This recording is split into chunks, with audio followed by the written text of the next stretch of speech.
Hi, என் பேர் மகேஸ்வரி. நான் கோயம்புத்தூர்லேருந்து பேசுகிறேன். இந்த ஹேர் வந்து நான் டொனேட் பண்ணியிருக்கிறது கோயம்புத்தூர் ஹேர் டொனேஷனுக்கு தான் நான் பண்ணியிருக்கிறேங்க. நான் வந்துட்டு என்னோடய உடல் உறுப்புகளை ஏற்கனவே நான் வந்து தானம் பண்ணிட்டேன். அது வந்து நான் மறைஞ்சதுக்கப்புறம் போகுமா போகாதா அப்படிங்கிறது எனக்கு தெரியாது. இது வந்து நம்ம லைவில் இருக்கும்போது நம்மளோட கேன்சர் பேஷண்ட்டுக்காக நம்மளால் கொடுக்குற ஒரு தானம் தாங்க.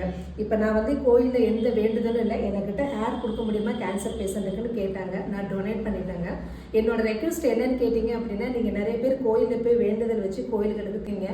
அது நம்மள மாதிரி நிறைய பேர் கொடுக்குறாங்க. இருந்தாலும் சில பேர் வந்துட்டு இந்த டொனேஷன் கொடுக்குறவங்கள வாங்கி நம்மளோட ஹேரை கொடுத்தோம் அப்படின்னா, நம்ம கேன்சர் பேஷண்ட் இருக்கிறவங்களுக்கு நம்ம எப்போவுமே அவங்களுக்கு ஒரு சப்போர்ட்டிவாக இருப்போம். நான் இருக்கேன், கவலைப்படாதீங்க அப்படிங்கிற சொல்கிற மாதிரி இருக்கும். நான் டொனேட் பண்ணிட்டேன். என்னைய மாதிரி முன் வந்து இந்த வீடியோ பார்த்து டொனேட் பண்ணிங்கன்னா எனக்கு ரொம்ப சந்தோஷம். மறக்காமல் டொனேட் பண்ணுங்கள். முடி வந்து நம்ம டொனேட் பண்ணணும் அப்படின்னா சீக்கிரமாக வளர்ந்துடும். அது வளராது ஒன்றும் இல்லை. நம்ம உறுப்புகள் காதையோ கண்ணையோ பணத்தையோ எதையுமோ நம்ம கொடுக்குறது இல்லை. வெட்டுனா வளர்ந்துடுற முடியை தான் நம்ம கொடுக்குறோம். அவங்களுக்கு ஒரு சப்போர்ட்டிவாக இருக்கும். Thank you so much.